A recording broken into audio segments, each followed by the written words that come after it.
Yes. Right now. You are in the Abby Award winning Vital Show. I'm your host, Lady Wu. The crew is in the building. Introduce yourselves, people. Well, unmute and then introduce yourself. It's your girl, Christine Lee. It's your boy Ready Eddie. Hey, it's your girl Courtney.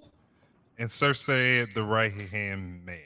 Wonderful. So everybody's in. We're all here. Welcome to the show. We've been on a little break. So every time we come back after a holiday, you kind of have to get back in the groove of things. So we're getting back in the groove. We hope that you have enjoyed well, I know you've enjoyed it because you've been off and kind of just settled for 3 months now. So the 4th of July just passed, to say the least. Juneteenth, we came back after Juneteenth. So yeah, the other people's Independence Day was on the 4th of July, and that gave us a weekend to mix. And so we took that weekend to just kind of gather ourselves and come back to you live and living color, local and lit, all that. We do that right here on V94.9. You see our beautiful crew. The core is in studio. The virtual studio looks really good right now. Yeah, we can finally have more than 6 people on. Yes, that looks really good. Hey, guys. How's everybody? Feeling good. How y'all and doing? Good. refreshed. Can't complain. Awesome. Y'all look really, really good. This has just been a long time coming, like years. When the show started, I always wanted to be able to do like the Howard Stern meets Oprah type thing where we could have the radio show going, but we would also be able to do a TV show. And look what God did. Yeah. So we're all here. Y'all can stay unmuted because we're going to be talking throughout the show. We got a lot to cover. We also have special guests in studio. Ready Eddie is always ready. I don't know if Ready Eddie is ready yet, but whenever you are, my brother. Oh, Ready Eddie is ready. Okay. Well, right now we're gonna go to the black of Eddie's mind within the black of my mind, right here on V94.9 in the Vital Show. Take it away, sir. Let's do it. You know, in the black of my mind is supposed to be the start of a community dialogue that focuses on conversations that we need to have in the black community. From politics to Black Lives Mattering to empowering the black community, black businesses. But the most important of them all to me is black love. In the black of my mind, I wonder where we start with the conversation about black men and black women relations. I feel like we still walk around aimlessly with the trauma that was impressed upon us on plantations, one that drove a deep wedge between the black man and black woman, deep enough to continue to rear its head today. Do we start at the responsibility of black men? Do we start at the responsibility of black women? Is it realistic to ask both groups at the same time to take accountability for how we engage? Do black men and women respectively understand what our own issues are in that dynamic? Do we have a fair interpretation of what issues we think the other sex has? Do we even have a template for what a healthy relationship looks like to know how to get to it? If we don't, how do we create that? I hear comments all the time like, you know how men are, or you know how women are, but really I don't, especially not in the black community. Do you? I mean, this week we saw a display of a couple that we all thought were magical, one that you want to model your love after, indicate that they had problems deep enough to break their relationship. J. Cole even said he wanted that Jada and that Will love. My question is, what is love to you? You know what? Scratch that. What is black love to you? And regardless of how we figure out how to do this as a community, how are you going to love the person you find that deserves that love? If you want some input on how to potentially express that, then holler at me on Instagram at In the Black of My Mind. Yes. Okay. I don't have nothing ready, but I'm gonna just come on. I'm do. Oh, okay. Yeah. That part. Right. Ready Eddie within the black of my mind talking about black love, yo. That was good. That was good. And we are going to get into that. I know, look, Courtney is waiting. We're going to get we're going to get into that. But before we do any of that, we got to go to the COVID corner. The COVID corner is a place where we talk all things COVID, coronavirus, and it has really been doing its thing here lately. So first things first, numbers are rising, and especially in Florida. Florida is one place, and then Alabama, like right here at home. numbers are still rising. So Christine and I were out yesterday. We were at an event, and everybody in the event, everybody in the event had their mask on. We were being responsible. However, you go to the next place and you see two people or the three of us with mask on, and then like other people with no mask on, and it was just really mind blowing that you know if you're going to risk getting out, that you still don't take the necessary precautions to wear your mask, to, use hand sanitizer, to social distance. People are just out living. And then I saw a news story where um, an older white man decided that he was just going to be out living. So he didn't wear a mask. He wasn't really a believer of COVID-19. And his son decided to do a news story to empower um, the world to wear mask, use hand sanitizer, take COVID-19 serious. This man died. Like basically, and somebody said basically he committed suicide because he didn't do anything to prevent being positively infected by COVID-19. So what are your thoughts on where we are with coronavirus right now as of July 12th, 2020? Way I kind of feel, Bella, it's almost becoming a thing of, if not, it's not if, it's more like when.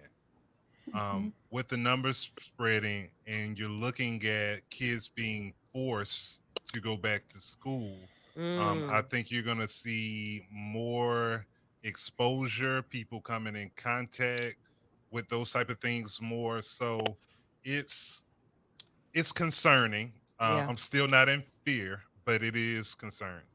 Okay. Um, the governor of Florida said though, if you're gonna open up Walmart and Home Depot, why not open up schools? We're talking about a moment in time. You're in Walmart maybe an hour at the most. Yeah. Especially now, it may not even be an hour. You get in, get what you need, and then get back out. So we're talking about that versus eight 8 hours Mm-hmm. worth of class time or being around other people. All right. What you got in the virtual studio? Also, I Oh, think COVID-19. that I also think that Walmart and Home Depot are mandatory. If you choose not to go to those places, then you don't have to. But you're telling kids you have to go to this place, and parents, you have to be complicit in letting your kids go to this place, and you have to be comfortable with them coming home, not knowing if they extracted something, while we're not even testing kids at a rate that we should be testing kids like we're expecting adults to be tested. And so it's literally it's no logical reason why this should be the move. I mean, and you think that what they would do is create a plan to do it, but they're literally just saying they got to be in school. We'll figure everything else out. They got to be in school. Not let's figure a whole bunch of stuff out and convince people that them going to school is comfortable and safe right now. That's a problem. Anybody else? Yeah, I'm just starting to think that or feel like we've got to figure out how to navigate this world with the numbers potentially continuing to increase. Because you would think with the public health issue that if the spotlight's on you, you would wear a mask. There are so many things that we do behind closed doors that if people can't see, like it's no big deal, but people see you, just compromising other people, and they're and people don't care. People are just going to continue to kind of do this the way they want to. And so we keep trying to talk about, flatten the curve. And I'm like, if we're waiting on a group of people that don't want to do their part to help, like I think that we've got to like be willing to walk into the new norm. And the part about that's, disheartening is a lot more people are gonna get up out of here. That's the reality of it. So if we don't protect ourselves, the numbers will continue to rise and people will continue to die. And that's just, I mean, it may sound harsh, but that's the reality of it. Yeah. And we don't know that our city is going to take the same steps, say it's in Atlanta, because Atlanta has gone all the way back down to phase one. Mayor Keisha Bottoms just said, hey, we're going to shut it down. Partly because she didn't have faith in the governor, Brian Kemp, in doing his due diligence. And Yeah. because the state of Florida, state of Georgia, and in some instances the state of Alabama opened up too soon. So when you look at what the White House said as far as guidelines moving through different phases to reopen, majority, if any of these states, when they move from one phase to the next, had met those barometers. Mm-hmm. And the White House did nothing to say, hey, y'all moving too fast. Come on back. Let's reel it back. It was just like, well, everybody do what you want to do. We got these guidelines out here. Follow them if you want to follow them. If you don't, then you don't. Yeah. These are our freedoms though. We don't have to wear a mask, and we don't have to, we don't have to just have 10 people. We can do what we want to do. The government is you guys are impeding and imposing on our freedoms and our rights, and it's not right. That's what I've been hearing from the people that just say that they're not going to wear masks. And I told you guys in a weekly conversation that I went in a restaurant, and on the door it said that, no mask, no service. A family came in with no mask on, and I don't know like if this fits anything in particular, but I'm just gonna describe what they had on. The guy had on flip flops, toes out, American flag T-shirt, and some cargo shorts. Okay, and a baseball cap, but no mask. The wife had on a sundress with the little string ties, no bra, and no mask. So funny. I mean, so like, does that help you kind of understand where we going? Who's not wearing masks? Like, but the bigger picture is that they still were served, even though that was the message on the door. And I just was like, Mm. what should I do in this moment? So in that particular moment, I just wanted my food. So I didn't do anything. But I decided that I would come to the radio and talk about it though, because there is a number that you can call when businesses aren't complying with the orders that are in place. You can call the Jefferson County Health Department and report them. So yeah, I need you to know that. Anything else as far as COVID-19 from that aspect, just about the mask and the sanitizer and things like that, and school reopening? As far as school reopening, I really think it's going to be interesting because it's one thing to say something in July when schools have a month to open, but if these numbers keep going the way they are and the situation doesn't improve, I wonder if some of these school officials are going to be sticking with what they said as far as, oh no, it's going to be 100% in person. I think Jefferson County said it's going to be 100% in person. Like, we're not going to do the split and back and forth. But I think I'm pretty sure I would be willing to bet that they have backup plans for doing a virtual or outreach learning. But it's I it's was gonna it's going say to be because interesting. I thought the county had four options. I know that Birmingham has either the Monday Wednesday schedule or the Tuesday Thursday, something like that. So maybe 2 day schedules, in and out. But even with that, if your child and the teacher, so we're not really thinking about those adults either. All of Right. these children are going home and then coming back in, and then everybody's like school is the place where viruses and bugs go around anyway. Well, and the thing that bothers me is that people are saying, well, kids have, they are less likely to be taken down by it. It's not going to affect them the same way as if they're not carriers. And think about the kids that are going back to three generation homes. They live there with Right. their Yeah, parents and their yeah, grandparents. good So point. the parent may not be as susceptible. The kid may not be as susceptible. But what about grandma, granddad, or the aunt or uncle that has underlying health conditions? We're risking, now that child, think about it from a child standpoint. I Yeah. went to school. I had the virus. I passed the virus to my grandmother or my grandfather. My grandparent passed away. Now, how do I feel as a child knowing that I'm partly responsible for my loved one passing away because they Right. got the virus from me? Mm. And we keep talking about with the schools opening, we keep talking about the kids, the kids, the kids. And I know I was Betsy DeVos with anyway, with she was talking earlier. Crazy acting. It's And love. and she was just talking about, how minimal the risk was for kids. And I'm like, there will be staff there. So we still have teachers, custodians, administrators.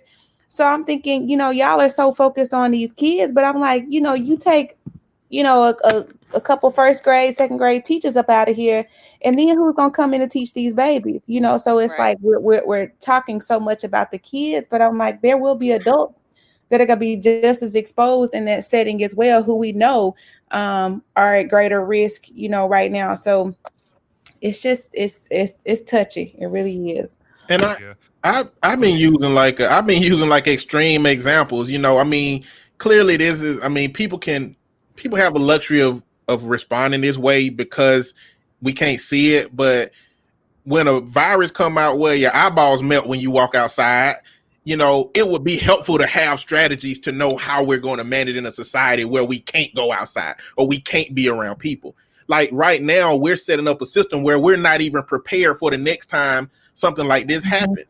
And Yeah. that's the biggest problem to me is that we as a society, well, at least our leaders, are so short-sighted that they're not recognizing that this is a moment that's exposing a lot of flaws in our system. You know, it's exposed a bunch of stuff about the work system. It's exposed a lot of stuff about the daycare system, working from home system. It's exposed a lot about the medical system. It's exposed a lot about the school system. And we, as our leaders, are still pretending like it's nothing. And Yeah. even if you pretend like it's nothing, you should still be putting systems in place that'll protect us from this thing in the future. If your house get broke into, you put up new alarm systems Come because your system didn't work. You put up new locks because your system didn't work. You know, you don't say Ah, somebody broke in, so it don't make no difference. It'll be fine. We'll just, we ain't gonna get a new lock. Matter of fact, we'll just leave the door off because it'll They be gonna there. come in anyway. So, that's what's going on with this system. Is like the dough just got kicked off of our society, and they be like, I mean, we really need a dough for real? I don't think we needed No, a dough. just put up You a know? screen for some time. Yeah, right. Call it a minute. just put up a screen. All them other people over there getting their doughs and putting their locks up. They so that's what our society is doing to me, and we're not preparing ourselves and setting up for something else bigger to come along, and we need to do something. I see right here. I see the other comments, and thank you guys so much for that. But I also see a comment down below that says, or a question: what do we really know about coronavirus 2019? I will Nothing. say what we really know is what we're learning every day. Yep. So, and I'm start like when you hear the stories over and over again about what the symptoms are, we know that.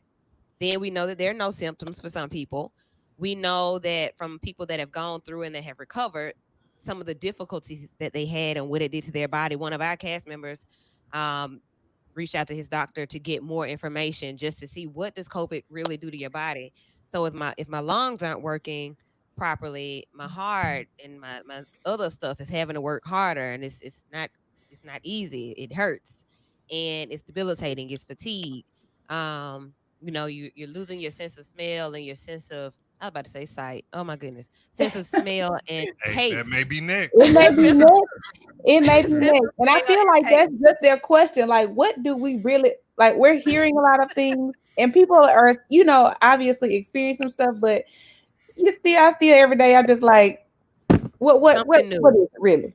right? Something new. And honestly, I feel like COVID-19 is gonna be one of them situations where sometime in the near future or a little bit further down the line, people gonna start getting checks from the government for it. Because once Mm, we think about how many people are getting checks or families got checks in the past. I know most of the companies are bankrupt from asbestos, from yes. family member working in Oh, asbestos plants or being exposed to asbestos. So I think COVID-19, once we find out about the long term effects and possibly diminishing lung capacity and people's Mm-hmm. and heart problems that could or diseases that could come as a result of it, like some people gonna need some disability checks or something to kind of remedy this stuff. Right. Remember we Or were talking. I see you, Eddie. Hold on one second. You remember we were talking yesterday? Said about just how the numbers are not even, the numbers can end up not making sense. I talked to another friend of mine whose husband tested positive. She didn't test positive, her husband did.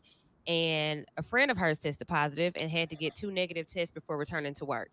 And she learned some things or heard some things that added to the list of things that you don't hadn't heard yet. Okay, so you got to get these two negative tests. But then somebody told her, oh, but then it can stay in your nasal cavity for up to 6 weeks.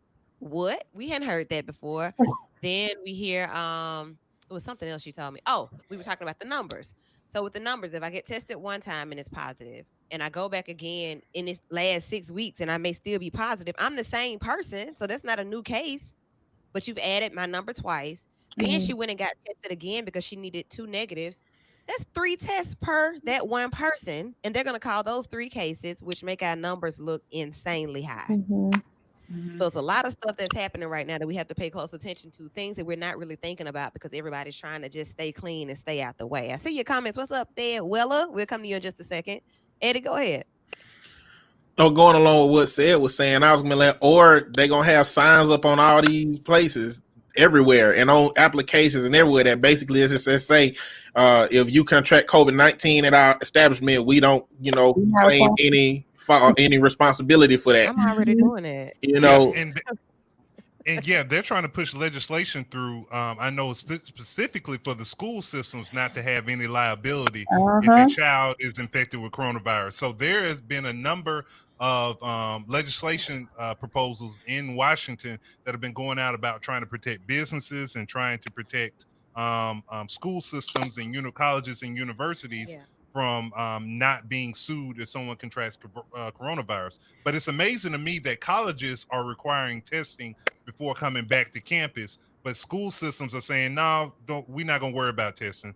That's not something that you necessarily have to do before and coming back to our school. But you test before you come back, and then you get here the same day moving in, and you can track COVID. So you just took the test 5 minutes ago. Somebody sneezed, you touched something, now you got it. Or 5 minutes even later. beyond that, Woo, the length of time it's taking people to get test results back. That Man. person could be 2 weeks into the semester before Yeah. they even find out they There we got go. it, and they've been around all these different people. Now you got an outbreak on campus. Yeah. Yeah, I've heard a lot of people say when they're going to get tested now that they're being told, they're out of the rapid test. So it could be 3 to 5 to 7 days. And, if you go get tested, the thought is sit down until obviously until you get results.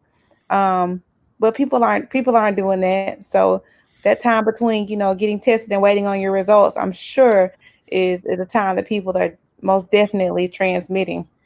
For and sure. our leadership from the Fed down is Back just up. it just hasn't been a system where you focus on, hey, let's put money into creating systems that help. We got leadership that's saying we're gonna take money away from you if you don't do this. And so how are our, like, a lot of the governors, even the ones that wouldn't necessarily cave to Trump, have to think about now, how does this potential threat impact our future funding in terms of things like that, if he could do something to impact our funding. So it's just a top-down leadership issue where all these people are bending to the will of Trump, who is not an authority on this at all. I'm going to put a pin right there because that's exactly where we're going. That's what the last comment said. The president being a bully through COVID-19. If you're listening on the radio, we're going to go to a commercial break. If you're online, we're going to keep the conversation rolling. We'll be back. We have a special guest in studio. I know you guys have seen her a couple of times in the live. So we'll be back in just a moment to talk about other perspectives as they relate to COVID. You're listening to Vital on V94.9. We'll be right back in just a few moments.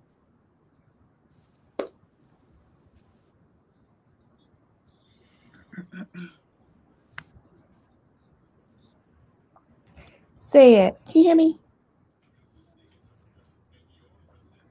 Did you hear that my phone ring? Did I hear what? Did y'all hear my phone ring?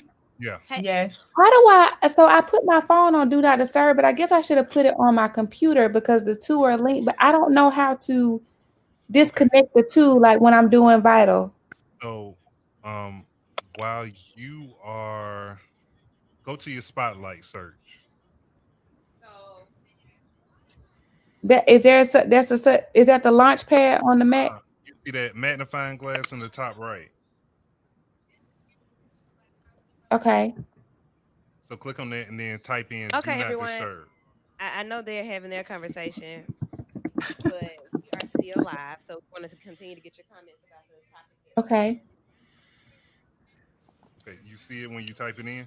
Yeah. So click on that. yeah, we know that all of you can hear us. Sorry. Hey, this was backstage conversation. So this is the part of the show where you all get to stay in, so that we won't lose you when we come back to the radio. However, I do want to get us back on track as far as um talking about coronavirus and the president. So we come back from the break in about 3 minutes. If you have a comment that you want read, go ahead and post it now, and we'll talk about that. But I tweeted the president. I tweeted Donald Trump. I had to. And I'll tell you more about that. He didn't write back, but I made sure that he knew it was me. I was like, hey, Trump, I just want to ask a question. And it was about him bullying people into opening back up. So I want to know what you all think that's really about. Like, what is that truly about? The reason that Probably everything, didn't get blocked. schools need to open now. And if they don't, I'm not going to, like, how, I need to understand it. I don't like to be bullied. I don't do well with bullying. Like a couple of years ago, they ruled that Trump can't block citizens. Oh, really? Oh, okay. Because Okay. they were trying to say that they were trying to use some stuff he said and said that this is a legal platform and the way for him to speak to citizens. So if it's a legal platform for him to speak to citizens, then blocking citizens means that it wouldn't be that. So either he ain't speaking to all citizens and using this as a legal platform, or he can't block nobody and it is one. So he can't block nobody no more. Courtney, did that work? It didn't. Hold on. I feel like I need to Courtney. hide my camera because I know I'm looking real confused right now. Cora, I see you. Oh, I should be able to give you a better answer. Hey, viewers and listeners, if you need to go and get a sip of water, you only got about 45 seconds.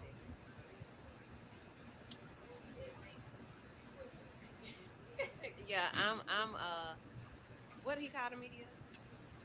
Hmm? Liberal. What he call? What is it? The media? Leftist, Leftist, liberal liberal. media. Yeah, I'm that.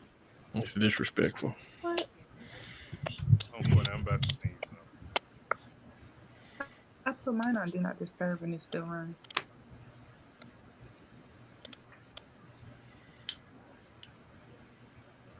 Gotta send her a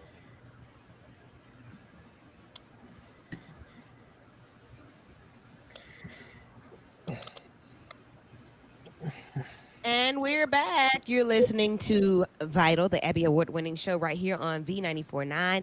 I'm your host, Lady Wu. I got my right hand man, Sir Sid, in the studio. The rest of the core crew is in the virtual studio. We're only missing two out of the core. Three, something like that. Big Brother Blue, C. It'll depend Jeter, on the Sunday. yeah, and Mr. Ant, the millionaire, the millennial millionaire, Marlicia. Hey guys, and then all of our other crew members, Willie Davis, the other Willie, Nadia, Seven, all these other people. They're somewhere, but we're right here. So thank you all for being with us as we're in the show right now and just giving you all this vital conversation. So before we left out of the COVID corner, we were talking about the president. And I told you guys, and I see the comments because the people that are virtual, they were able to kick it with us and continue to have conversation. But I had to tweet him back because he basically threatens people into doing what he wants them to do or what he thinks they should do. Eat from the CDC to Dr. Fauci. Like Dr. Fauci ain't messing with him no more.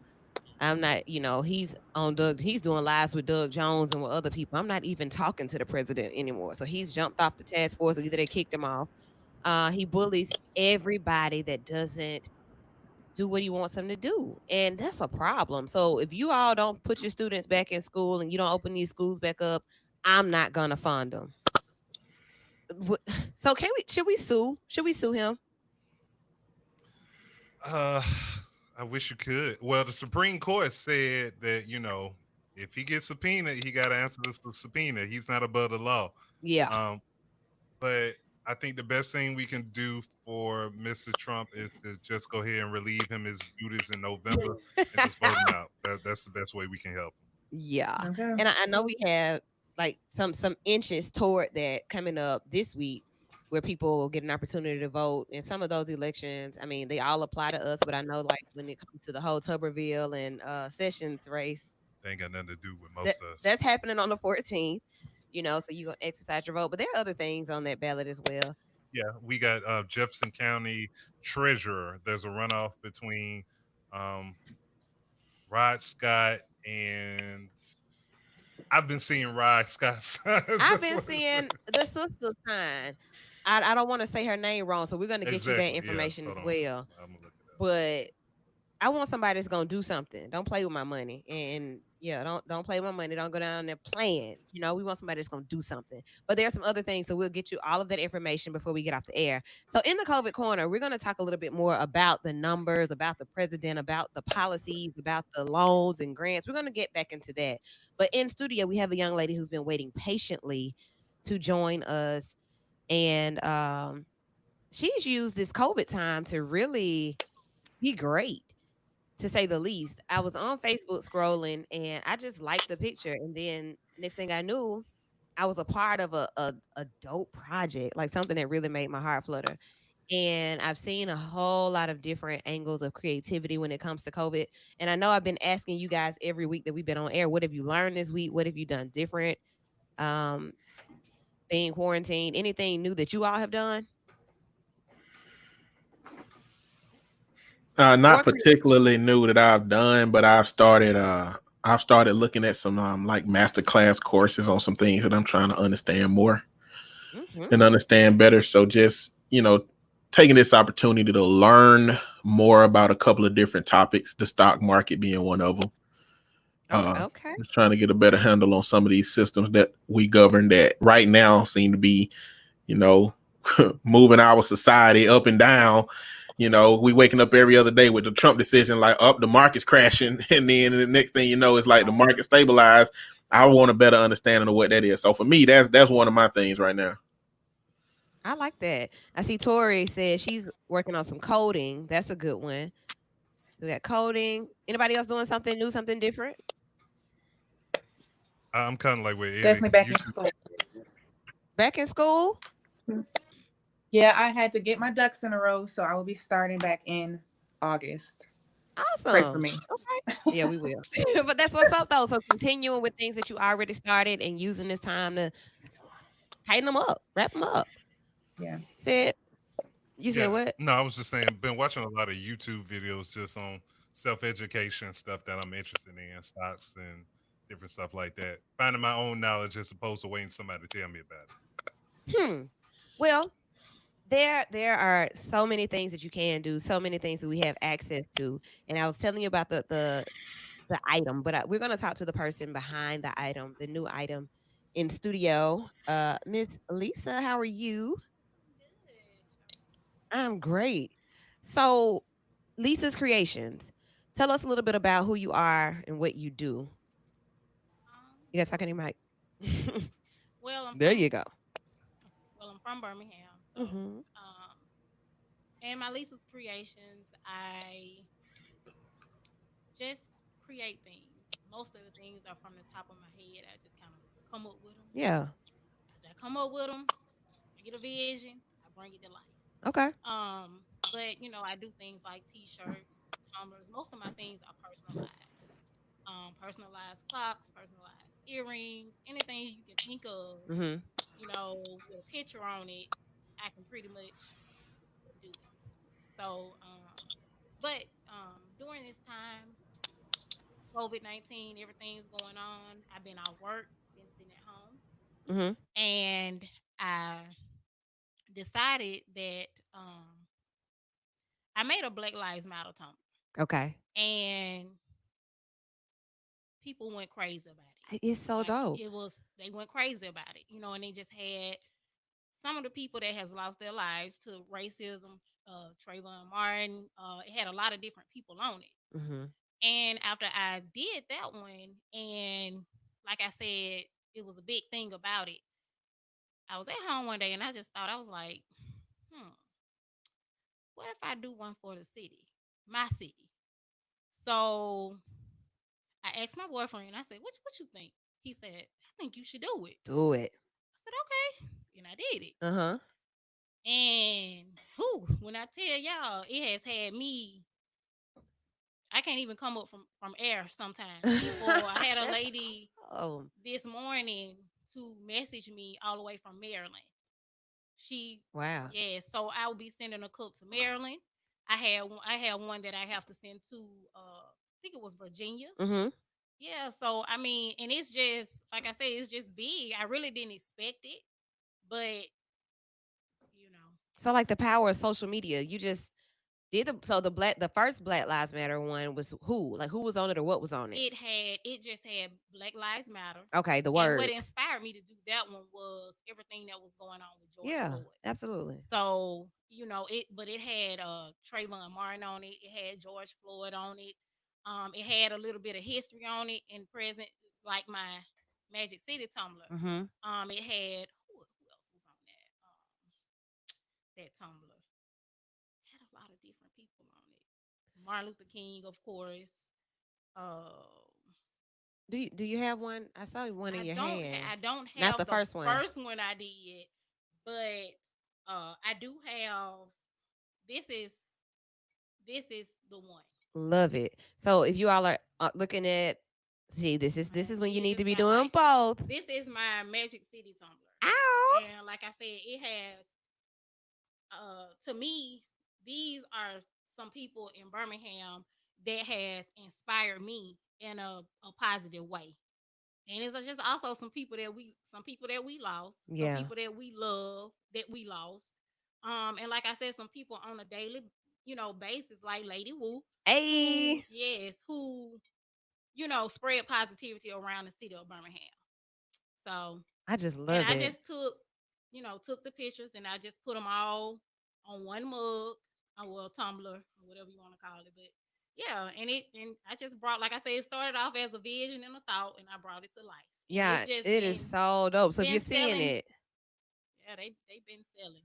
so how can if people want to get some of Lisa's creations, more specifically, the COVID cup, the BLM tumbler, how can they reach you? How can they get one? Um, yeah, just Facebook. Okay. Message me. I am Lisa Tanay on Facebook, and you message me. You pay your deposit for it. Say that part again. Lisa Tanay. No, no, no, no, Pay no. that deposit. Pay that deposit. Pay the Pay that deposit. deposit. Man. Yes, I mean, because you have a lot of people that get it pop up in their Oh, I want inbox so one. fast. I Oh, want one, I and want then one. when I it's want ready, one. yeah, they don't want it no more. I Right, and forgot. these I ain't got things the take money. like 7 Well, you hours need to to dry. find it. Like, don't play with Oh, me. oh, really? So the process is not like a little just I'm gonna print this out and wrap it, or it's not a sticker type thing. This is No, like it's work. not. It's actually work. And all these pictures, I have to print them off, and I have to cut them out one by one and stick them on the cup one by one. And then Mm. I have to apply my stuff over. So, because Yeah. you have to wash it and Yeah. everything like that, and that takes like 7 hours to dry. So it's a Yeah. process. Yeah. It's not, you know. Whew. That is a process. Yeah. And so Deposit. yeah, it's necessary. And support this sister because she is absolutely supporting the Birmingham culture. And y'all know I'm all a proponent for the culture, especially right here in our city. So that is just a just phenomenal. They look awesome. It's not, Courtney knows my Yeti story. Like this is better than a Yeti. This is something that we know that, we know the people own it and can carry it with pride. And I love a Right. cup, Right. love a cup. So that goes to the collection, but that one means a whole lot more. Why? Because I'm on it and I know the people own it. So Like, that yeah, means a you're gonna lot. have to get 2 cups for that. Like one to sit on the mantle and keep And for your keepsake, and right. then just one to use on the regular. Yeah, I Absolutely. brought you one. I got you one.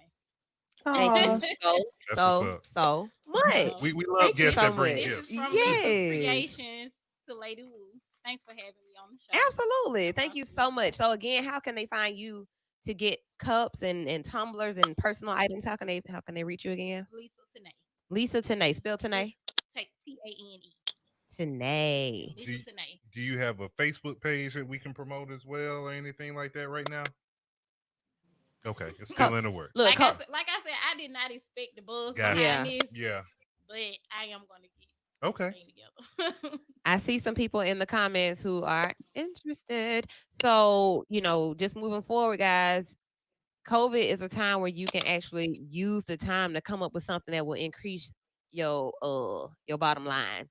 So I'm happy for you. And with it taking 7 hours, don't play with the time and don't play with the money. If you're gonna get a cup, go Thank ahead you. and do what's necessary. And I see somebody just posted that they're interested. So just like the vital shirts, when you want them, pay your deposit and get it, or go ahead and pay for it up front and get your stuff. If you haven't picked up your shirt, you better pick it up because I'll sell it. All right. So Lisa's Creations, thank you so much for stopping through. We're gonna get a picture after we get through some more COVID stuff. It's a whole lot of COVID stuff to talk about. The other part of it is just moving forward. So how comfortable are you guys with a weekly test if you had to get tested weekly for COVID? I had to get tested again. Yeah. Like, so I can see that being something that would happen because every single day that we go out here, it's a risk, and it's like not knowing who we've come in contact with, especially depending on where you work at that, if it's like considered high risk, Right. working at a hospital.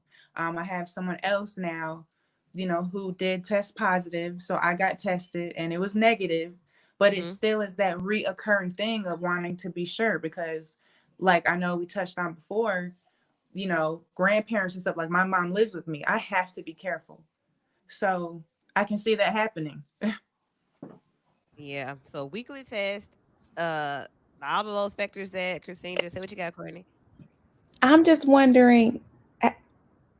That just doesn't seem realistic to me. So my mind's like, because when I think about a weekly test, let's just say we're at this 3 days before you know something.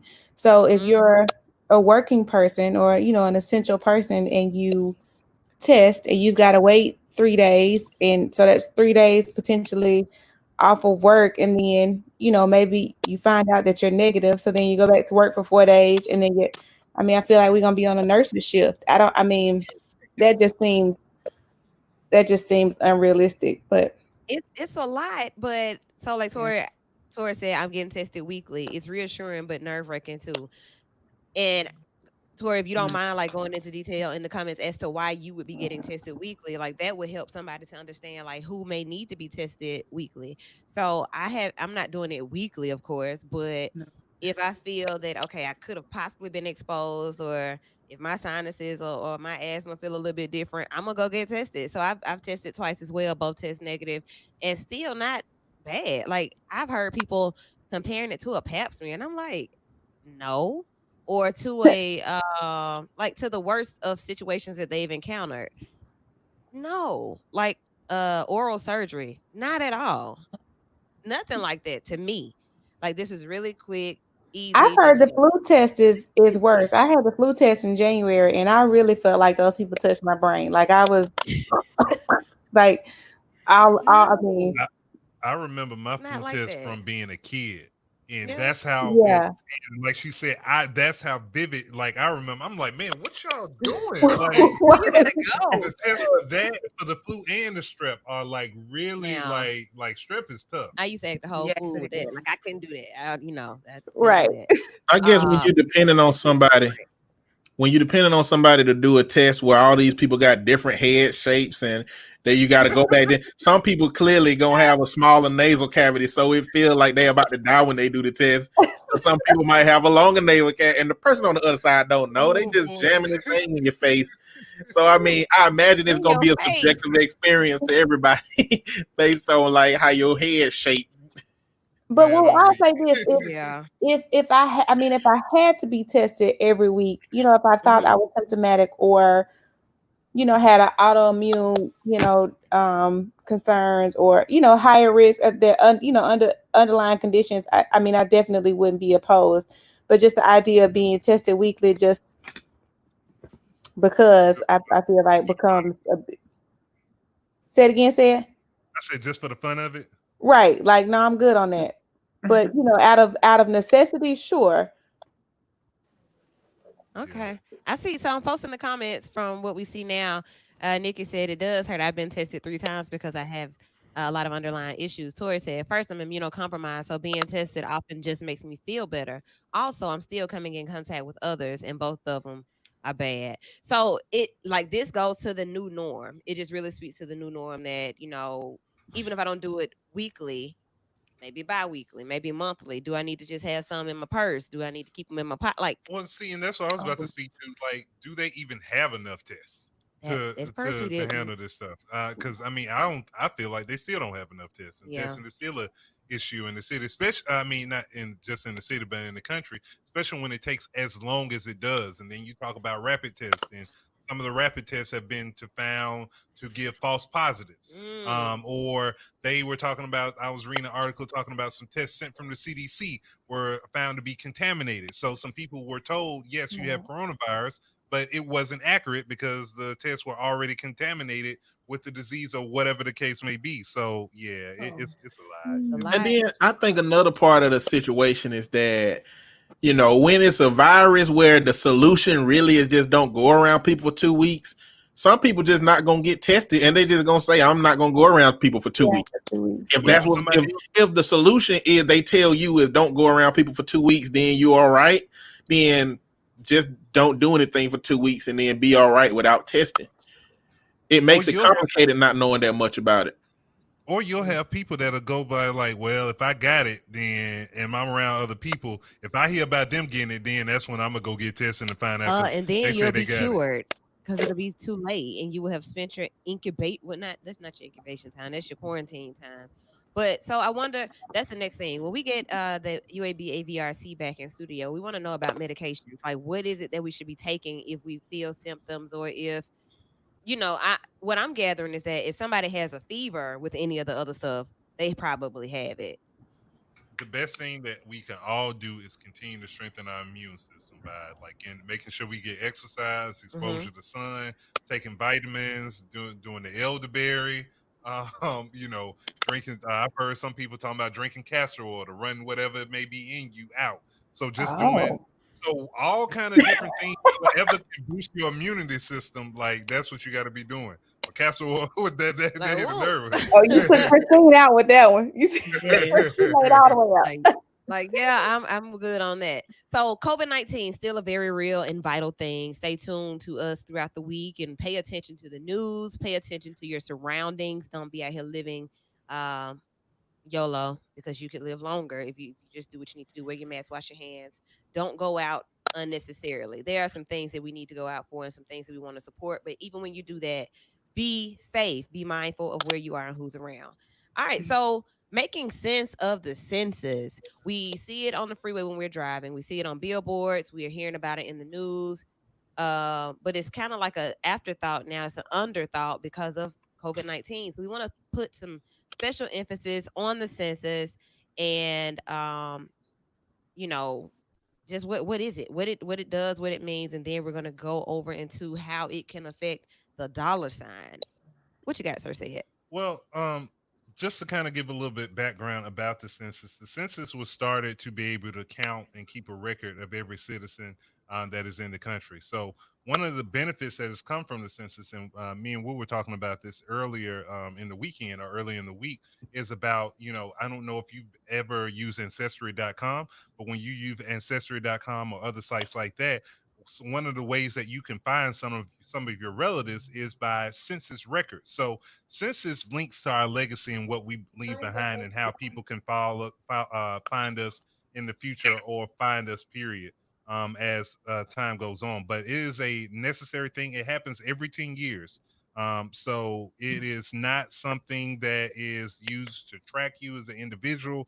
It's not used to get your social security number. It's not used to out people who are legal immigrants. It's not used as a tool to work against us. So there's a lot of myths about the census, that it can be used against you. And I hate to say it, but 9 times out of 10, when it's a conspiracy theory out, we gonna be some black people are gonna be some of the biggest believers in it. So Mm. you have a lot of people who don't believe in the census, don't think it's important, and don't think it's necessary. And then when we come down to a funding issue, and you're wondering, well, why don't our schools have enough money? Why did Cooper Green have to shut down their indigent care? Well, they don't have the finances to cover you because you weren't factored into the Yeah. overall count of the city. Hmm. So the bigger picture of the census is that not only does it count the people, but it says like how. Oh, I was about to say something that may make it sound a certain way, but I'm gonna say it. How much each person is worth. Okay, I said it. I said it really quickly. Yeah. Okay. So that's the reality of it. Like, if I want to be counted when I need services or when I'm thinking about my neighborhood and how many people are in my neighborhood, if they cut a check for my neighborhood and only 50% of us did a census that should be for 100% of us, we only get 50% of the money. And that means that we probably won't get the things that we need. Those potholes will stay potholes. We'll only have the same two patrol cars that we have in our area. Yep. Our schools will keep the same two iPads that they have. So, like, yeah, do this your is census. this is something that we can control. It's I filling out the census is easier than voting. It may have a bigger impact on voting, and it is actually linked to voting. So after the census is completed, something that happens, a process in states all across the country, is called redistricting. So they base the district lines on the population count for those individual areas. So your polling place may have been one place 10 years ago, but now it's somewhere different. So those things can kind of factor into what they call redlining, when they, basically, and gerrymandering, when have a split up majority black areas or neighborhoods, to be able to create or be able to redistrict it in a way where an area that would normally have a Democratic representative now has a Republican representative, of how it's been redistricted and restructured, or disenfranchising voters. So there are different myriad of different ways that people can use our failure to participate in the census to work against us and make it harder to get the things that we need. So I'm going to share, for those of you that are joining us in the virtual studio, I'm going Hmm. to share just a map of what the census looks like for the city of Birmingham. And let me do this real quick. So And while he's looking for go it, ahead. while he's I looking got it. for it, and just thinking about the power of the census, pay close attention to the areas that have not complied, because those are the people that we're talking to. Yeah, and if you look at the map, most of the outskirts of Birmingham, what you would consider the predominantly white areas, these blue areas, 79%, 60% completed, 64% completed. And then we'll zoom in on the map and go to what we know as the black areas of town: 35208, 34%. 46% for that area as well. There's one area in the 35205 discount, 8.7% completed with the census. So think about these areas What? that need these type of things, that and need could benefit from these resources, but that will miss out, and we'll cry that it's racism and the system is working against us. The system is working against us because we didn't participate in this particular system. Yeah. So this is something that we can directly connect to our funding. And the city of Birmingham is at 51.5% counted overall. So the deadline to complete the census is October 31st. So we have a good amount of time before the deadline to complete it. But come on, y'all, we in the middle of July, and we only barely got half the city counted. And most of the areas that aren't counted or are undercounted right now are areas that are predominantly black and that need these resources. Thank you so much. So very well taught. That felt like school. Did you all learn something about the census just then, or did you know something or wanted to add anything in the virtual Yeah, studio? I was gonna say, said I'm thankful that you share what you did about, it being our community that hears the myths about, all the stuff they're saying about this that appears negative, because I have not filled out a census. So I will do mine today though. But as I was thinking, I'm wondering if there's something that we can come up with that would, I don't know how we would socially distance and do it by And I think CDC Courtney has guidelines, something but to say. some way to like to do, some kind of drive, something to get people out to. Because as I was looking at that map, said, there's a lot of people between the age of 31 and 40 who have not, I mean, it's a very small percentage of our age range that haven't filled it out, and we're completely capable of logging on to, the Yeah. census website and completing that. So um there's a major disconnect, and I'm not sure what all it is, but I wish there was something that we could come up with that would bring people out to do that or something. I think Yeah. that. Go ahead. Oh, go ahead. Well, I was going to say it feels like one of those systems where when you've grown, they tell you, oh, this is very important, but it's not something that they implement in the schools. It's like they don't want certain communities to be Mhm. aware of these systems, because if you participate in it, then it's going to take stuff away from the power structure that we've created to oppress you guys. So I think as a community, we do need to do a better job at communicating some of these systems to kids. I mean, financial systems, education systems, and a census. Like, we need to help our own community understand what it means to participate in these systems and what it looks like if we don't. And we seeing what it looks like if we don't. Right. About to take a quick break. Thank you guys so much for that census information. And we're going to roll into the top of our next hour with some Will and Jada DMR. And it's not just Will and Jada, it's Will, Jada, Og, and everybody else. The whole Og. the whole world is talking about Uh, Will, Jada, and Og and the red table. Og, we're going to do that. We're going to talk to, we have another special guest who is on standby. Hey, Lindsay, down there at the bottom in the studio. What's up? We're going to go to him, and we have other things to discuss. We got to take a quick break. Those of you who are online have the privilege of rocking with us through the breaks. So if you hear anything that you don't like, I'm sorry. Okay, we'll be right back. We'll be right back. You're listening to the Abby Award winning Vital Show right here on B94.9.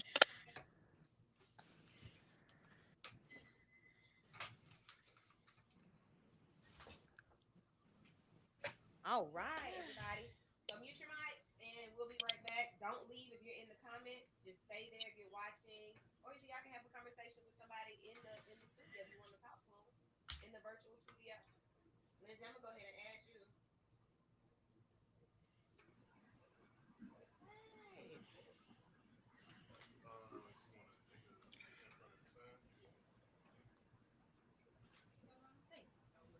so much.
And we're back. Episode 9, the Abby Award winning Vital Show. I am Lady Rule. The crew is virtually in the building.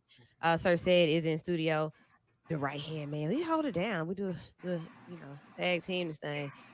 Production, creation, imagination, all that. Art man, All that. visual. That's how you do it though. So it's all about teamwork. Shouts out to the team. They look so beautiful. Uh, y'all give them some hearts and some likes.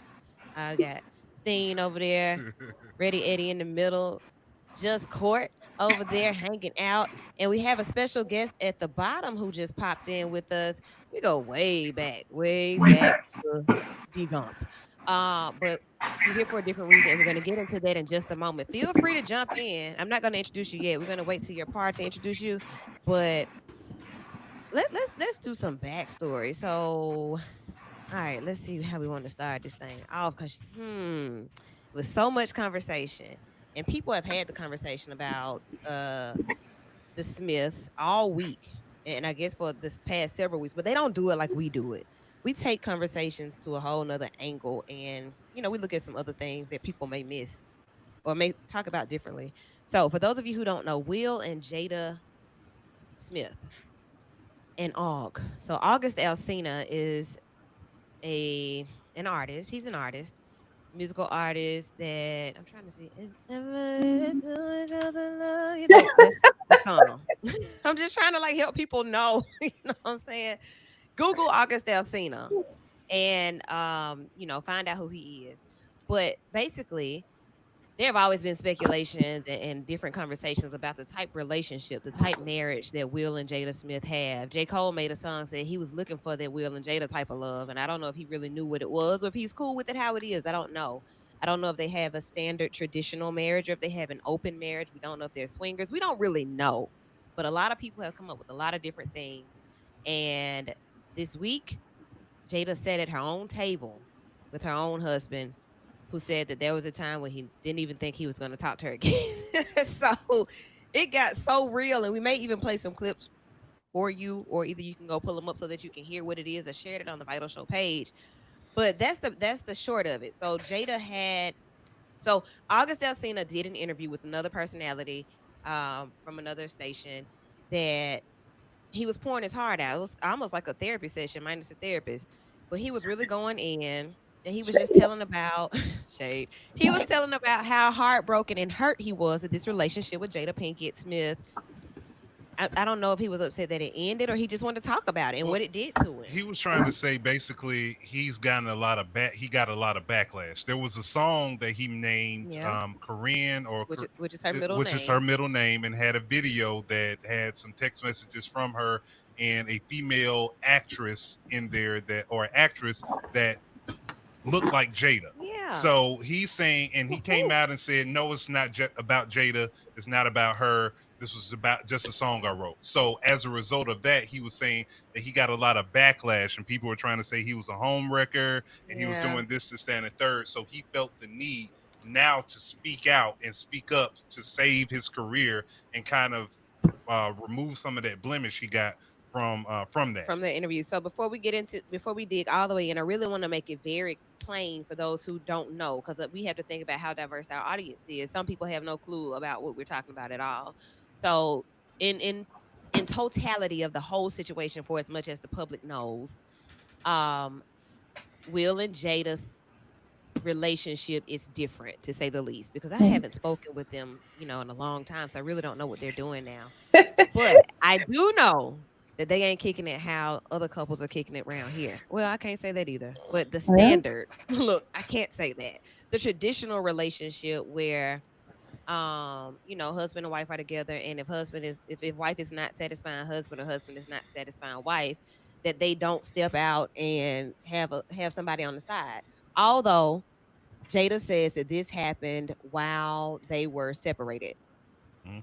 And they did a red table talk, or when it was first getting popular, Will came on and they talked a lot about their marriage and the ups and downs and Hmm. they were going. And they did talk about the time where they, as they describe it, they broke up in their marriage and they were separated. Now, Yeah. they didn't talk about August Alsina being a part of that gap Because they when they're didn't feel it being was separate. important. Yeah, and they actually started this red table talk off with, we first of all, we never said anything about this situation. So any statements that said Will Smith said, Jada Smith said, or the Smith said is completely inaccurate and false. Yeah. And that we never planned to talk about it. We didn't see a need to talk about it.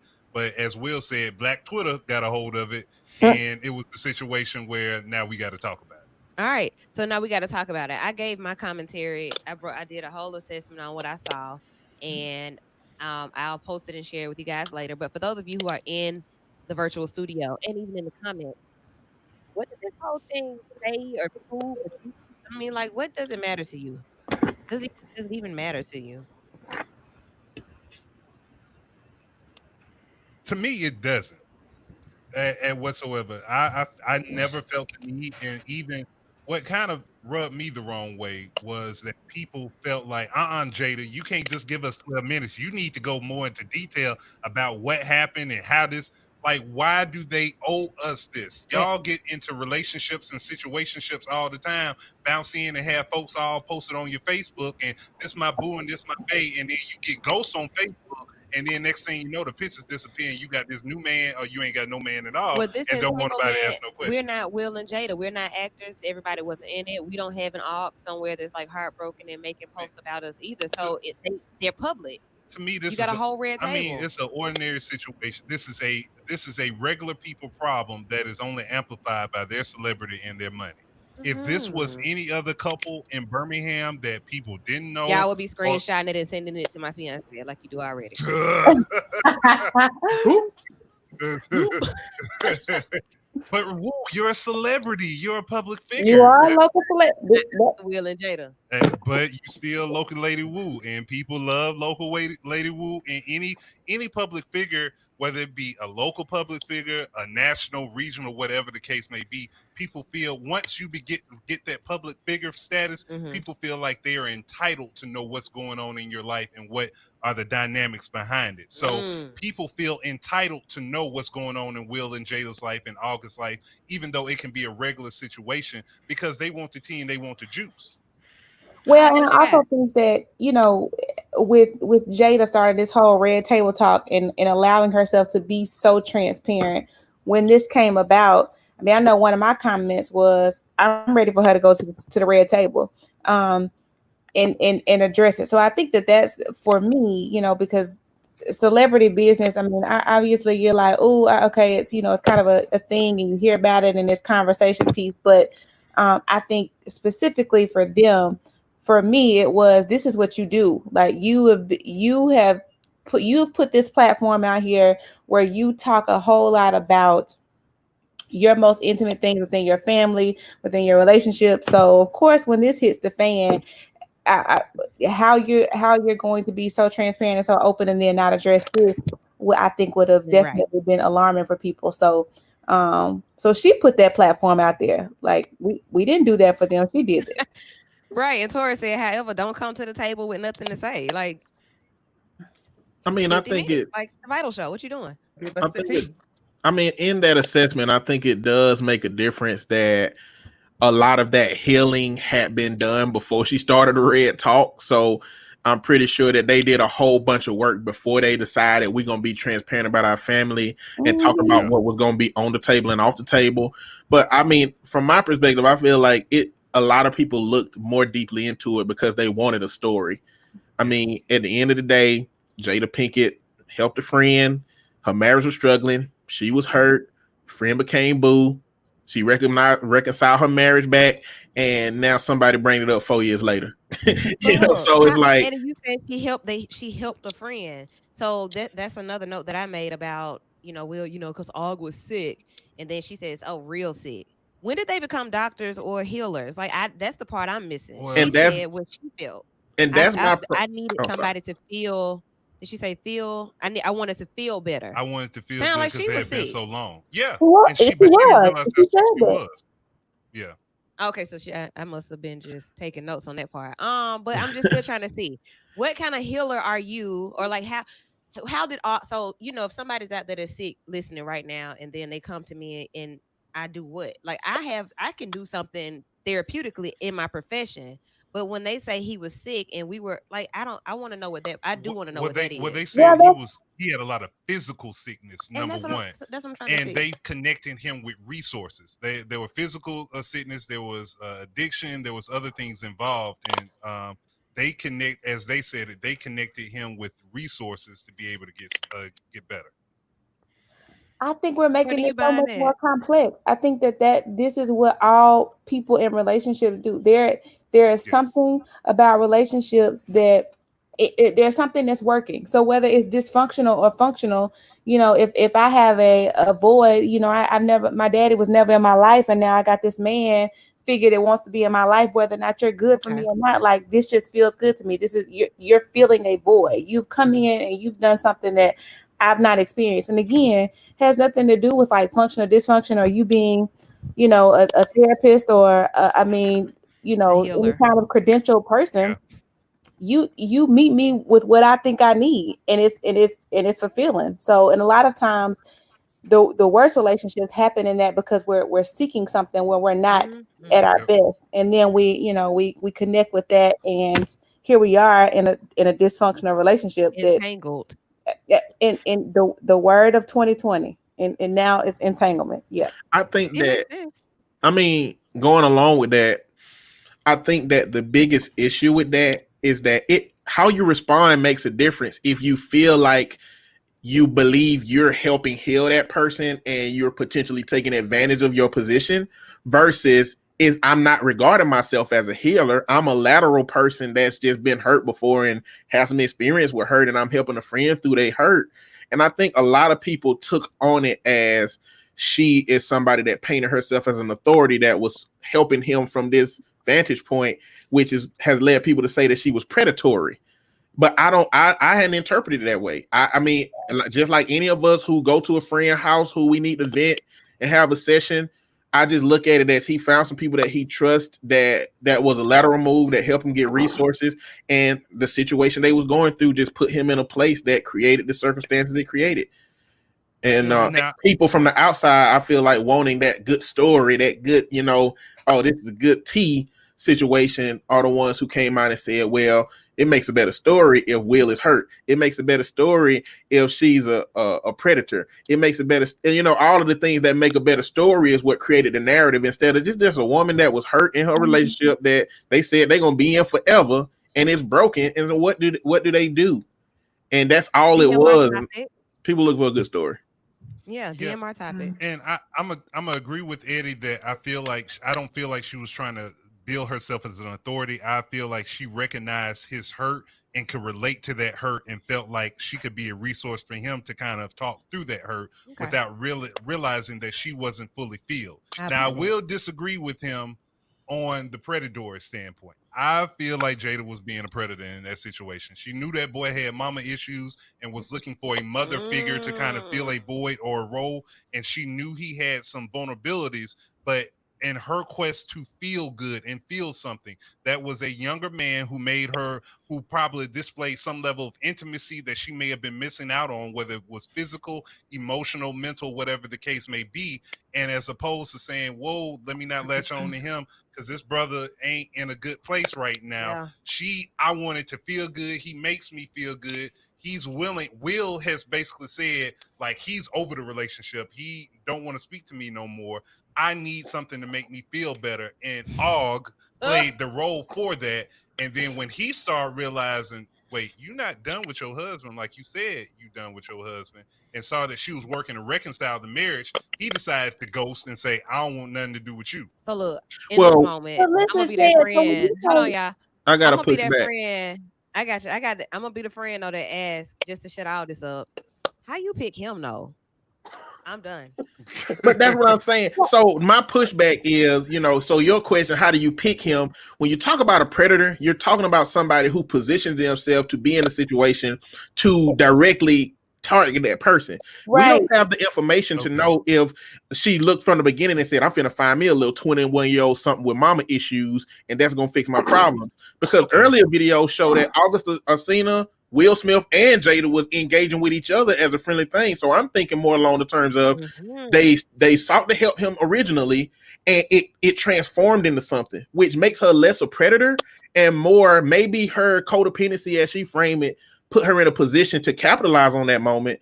But as far as going as a predator, I don't feel like she sought that out intentionally, and he was like the victim that she was finna go, the prey that she was finna go after. Okay. Yeah, I Well, thank definitely, you I for. think that predator word is strong. But from what I read is that Jaden, the son, introduced them. That they're, I mean, they're closer in age, of course, than Jada and than Og, Mhm. but that the son introduced them, some kind of way. But I definitely think with, predatorial type stuff, like you know what you're looking for. It's very specific, and you're on the attack. I don't.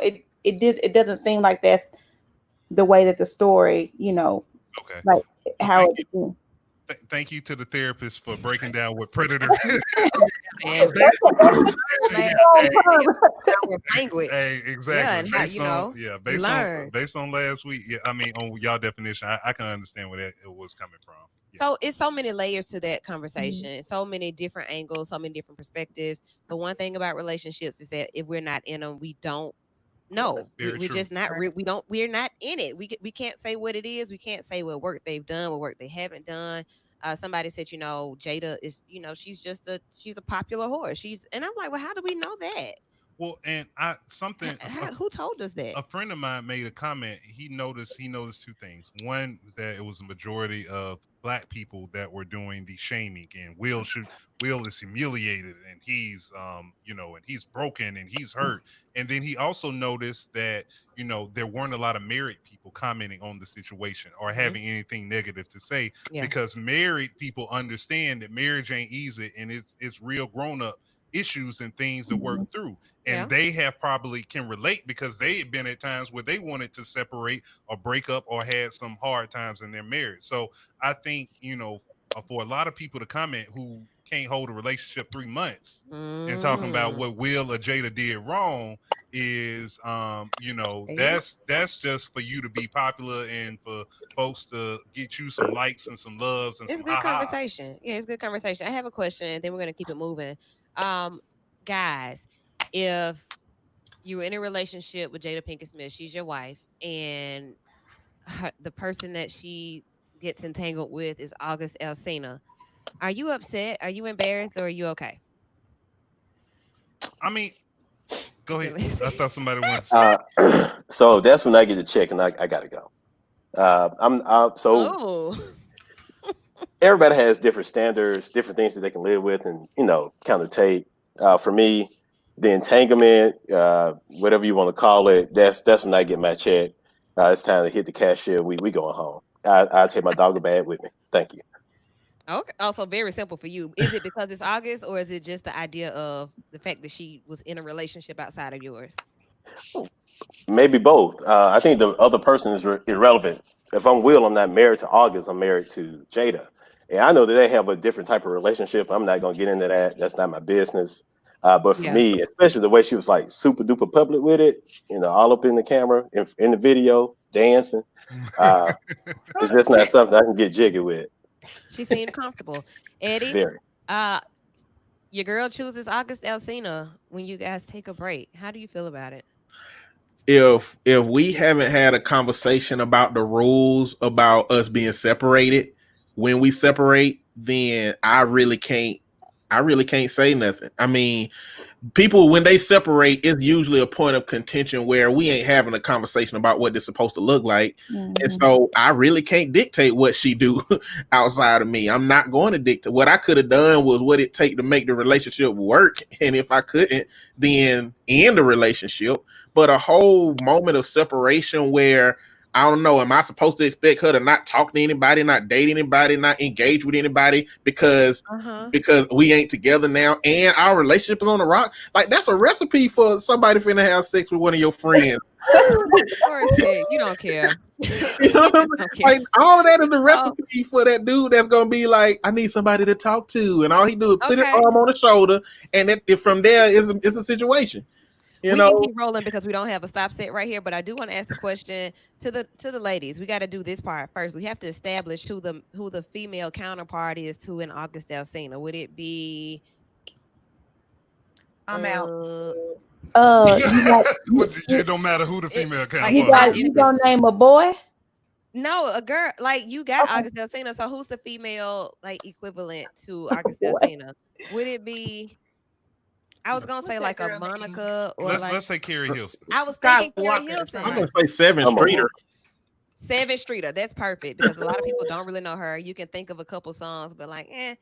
So And if she you're got issues. Like August got issues. Summer oh, Walker. look at They, you. they Oh, could they That's could not yes. Summer Walker. I said Skywalker. Lord help me.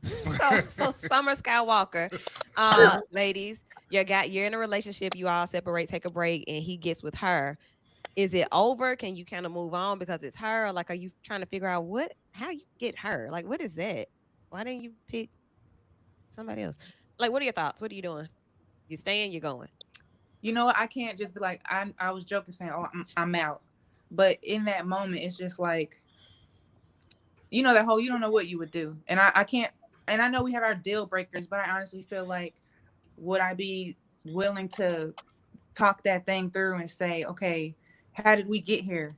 For her to even be able to come in the picture, like Mm, that we allowed that room to happen, or and not faulting myself in that way, but there has to be some kind of understanding what happened, where was the break, where was the yeah. breaking point to get us, because if she's there, what about me too, who came in the picture for me? Like, Will Mm, ain't talking. That was August putting that information out. They said it was very private to them, but that's because the part that oh, August yeah. played in it, he put it out. Will can very well have situations, but guess what? They're quiet, so we don't know. So Very true. while Summer Walker came in the picture, there can very well be a August for me. Yeah. You hear me? Okay. Okay, then. I want to add, I want to clarify something too because we using the term separated, but she said they Yeah. broke up in their marriage. Yeah. Are we Yeah. calling Oh, those the same things? Yeah, that's basically the same thing because they were essentially still married. But like Will said, he said it's a miracle that I'm even sitting at this table talking to you because the point when they decided to separate or break up in their marriage, Will was like, "Hey, the relationship it's done, over. it's over." Jada was like, "Nah, it's not all the way over. I just need to work on some things about myself." So Jada viewed it as we're gonna go take some time apart and we're gonna work on ourselves. Will was like, "Hey, you can go work on you." Because what drove them to that point, as Will described, I forget what was the length of time, but Jada was crying every day for like some months. Right. And he was to the point of like, listen, I didn't build this house. I didn't name the lake after you. I didn't did everything that I know to support you and make you happy. And I'm realizing I can't make you happy. And even if so, you need to go and find what's gonna make you happy. So Will was at a point where he was frustrated and fed up, like, girl, go on somewhere because I somebody else can't. will be Yeah. more I can't deal with this no more. Oh. So whatever's gonna make you go be happy, go find what's gonna make you happy, and then I'm gonna stay over here. So like if I was in Will's situation, um, I would be if I felt like we had a conversation, she was in a good Hmm. place, we're able to talk through our issues. Now, would I be able to get over it to a certain extent? Not initially, but I would roast her about it privately all the time. Oh, so you see your boy, you out here talking again. You don't. Hey, that's your boy. You the one that mess with him. Hey, like how he was at the table. Yeah. So it's like, hey, he said, I feel like I'm the spouse that's standing in the background at the Right. press conference You are. supporting that. So, and that's where he was like, so Jada, tell us what But happened. said you also mentioned like the emasculation of Will Smith. Lindsay, we coming. Just hang with us. I got time. You mentioned that. Thank you. I said I got time today. But look, thinking about how he looks, and I just got to do this. I got to do it because I was in a conversation with some other people this week where they said that, I don't want to see the police chief get on the TV crying every week, and I was like, what? It's not crying. It's just how he looks. I say that to say Will Smith was not crying. He just looks that way. He's aged. He doesn't look how he did on Fresh Prince of Bel-Air. That's just how he Irritated. looks. No, y'all, I'd not be irritated. you, Okay. not you per se, but people were acting like Will was sitting at the table crying or like he was just. I'm listening, Like and then I'm distraught not and happy. broke down. Yeah, I'm not happy about what I'm hearing, but I'm not. I mean, look, this is how I look now. Like this is my face now. And as if they're talking about it for the very first time on live TV. That too, but I'm trying to figure out where the emasculation of Will Smith comes in because of what people were saying. Like people said what they saw, and I do think that people saw something that may not have been what they thought was this. Oh, he's about to go jump off of something right now because he's so heartbroken. No, I think he was chilling, and that's just how he looks now. He looked like he could have been crying, but he looks a little moist around the face, like around the eye Will People look area. like how? Go ahead, Eddie. in that 12 minutes, people were looking for screen caps that projected how they think they would feel in that situation about it. And it was They're looked at also actors. through the lens of toxicity, because people was questioning why he should even feel that way, or it's just so much conversation around him feeling that way, or being a simp, or accepting this, or even having this conversation, because men can't have emotions, or men can't sit around and have a reasonable conversation with their woman after they did something wrong. So I think that most of that was people projecting what they think Yeah. he was supposed to feel like in those moments from them little screen caps. And he may not have wanted to be there, but I interpreted him as somebody who reasonably and amicably decided that he was going to be on that with her, and they were going to have a good conversation, and it was a good conversation for the content. But Yeah. people looking at them screencasts and being like, he's so hurt, and saying like, I saw a voiceover of the episode where his daddy Oh, was was it gone, and show? they changed all Yeah. the link. Like, bro, Black Twitter have been going hard on this situation, and I hate to be laughing at other people's pain, but a part of it is like maybe they even laughing to get over some of this I stuff. Is mean, how I feel. yeah, I yeah. mean, hearing the number of things they've heard about themselves and their relationship over the what I think they said 25 years, 20 some They've been years that married. they've been They've been together. together 25 years. Yeah, but over the course of them being married, all the different rumors that have come up about them. I mean, with some of this stuff, you do have to laugh. You just have to laugh it off and laugh through it. So I think like Will was looking like how I would have been looking. Like, okay, yeah, go now and take. Hey, no, run it back. What say what it is? Like, so that's what we calling it. I like this because on at this point, this is on you, sweetheart. This ain't on me. Your dude, the one that decided to pillow talk and can keep himself in Man, check. okay, see, I'm just saying. I'm just that saying. look, man, this could go. We could go for hours, and we could like this onion can peel for weeks. But what we do know is that your relationships are your relationships. Their relationship is their relationship, but they are professional actors that make a lot of money.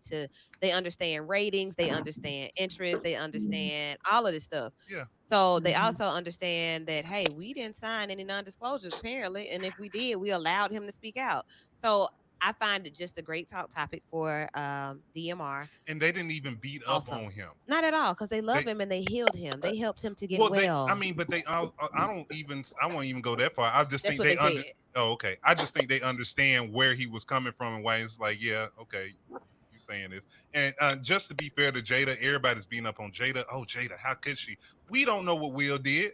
Will a few years ago was like him and one of his co-stars were taking some in a photo booth and had some racy pictures come out with them kind of kissing on each other. So like no, we don't know what Will did. Jada's the one, dirt is the one that came out, but Will that just means Will probably did a better job of covering his tracks and making sure his folks knew, hey, don't say nothing.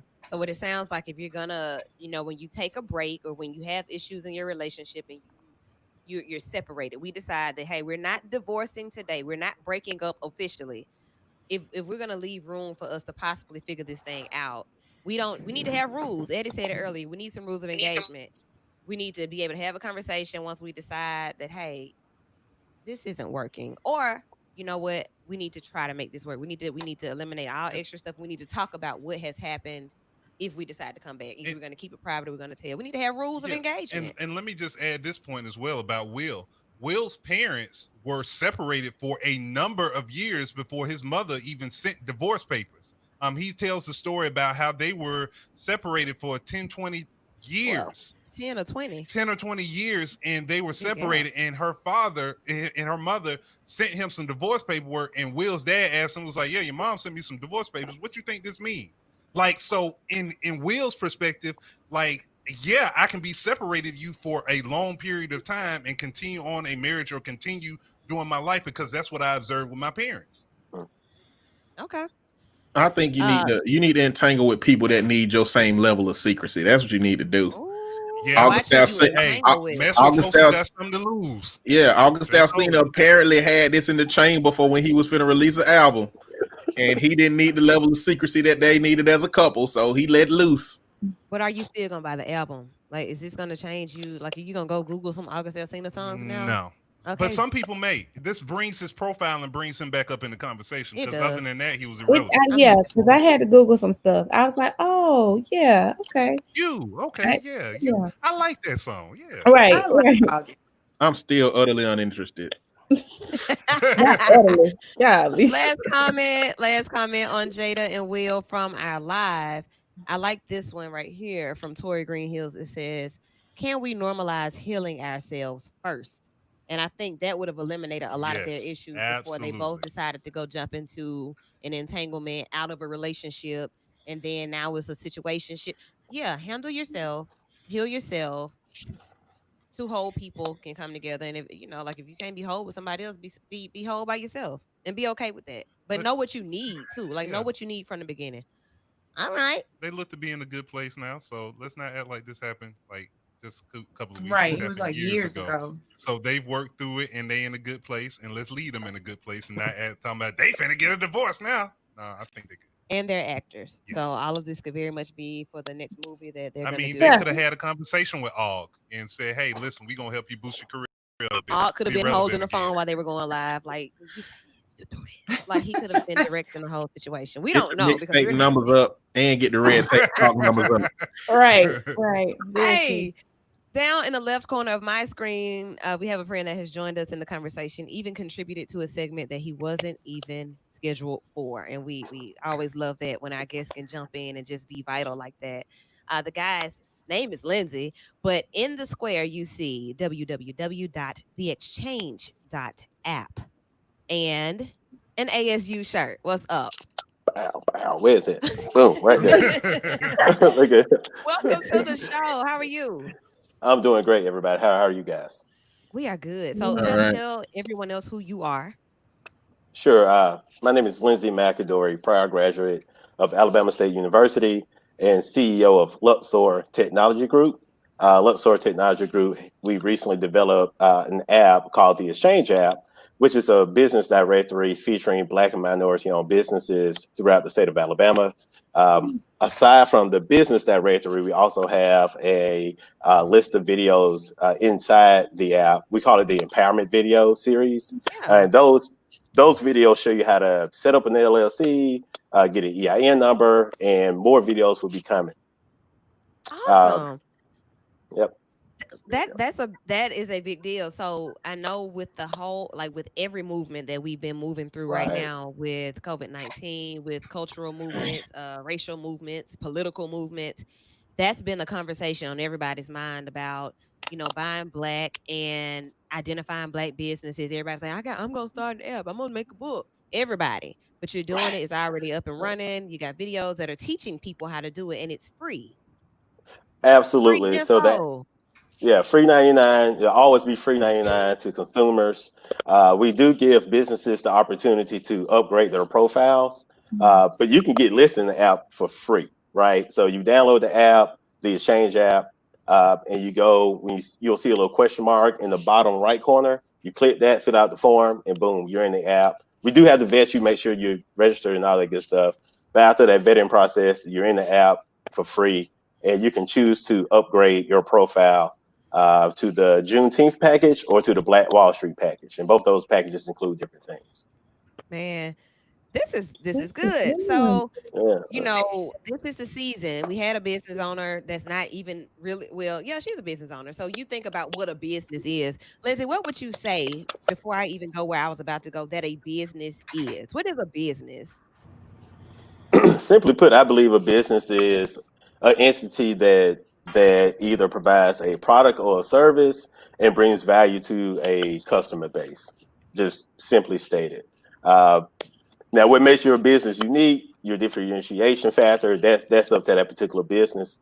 But simply put, if you selling something, if it's a orange, a chair, a building, or you providing some type of service, be it counseling, consulting, you're a business. That's what I wanted to hear. So we know that this season that has made us sit down. it has allowed for us, so many of us, to start businesses and to get our business in Right. order. I remember telling Courtney and said both, like, look, I've been working so hard that I didn't really handle my business. So Mm. like there's a difference. Like working hard is waking up every morning, working hard, like actually putting in the physical work and like going here and doing this and talking to these people. The business, like handling your business, is filing your LLC paperwork, Yep. paying it, finding out about when you're going to pay your taxes. Is it going to be quarterly? Just everything that makes up a business.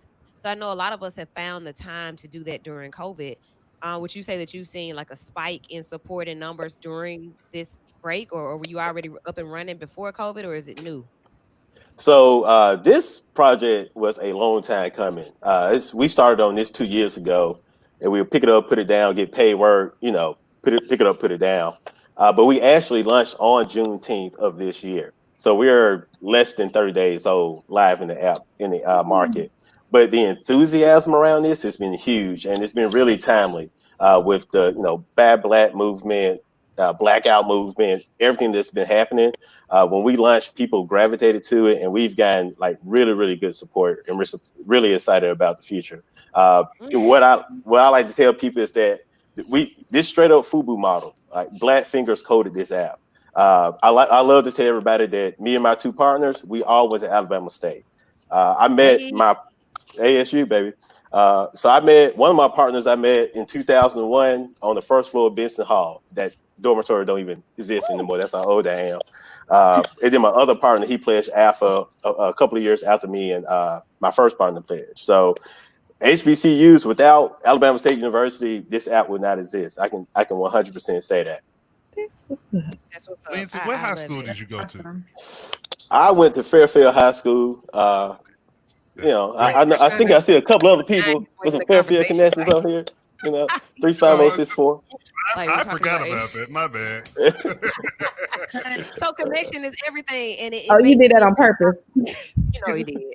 Then, like, Greek affiliation, that helps you all that are Greek. It helps as well, and it helps people to know, like, we're building networks, and it's a beautiful thing to be able to see schools and churches and organizations Right. connect and be something for everybody.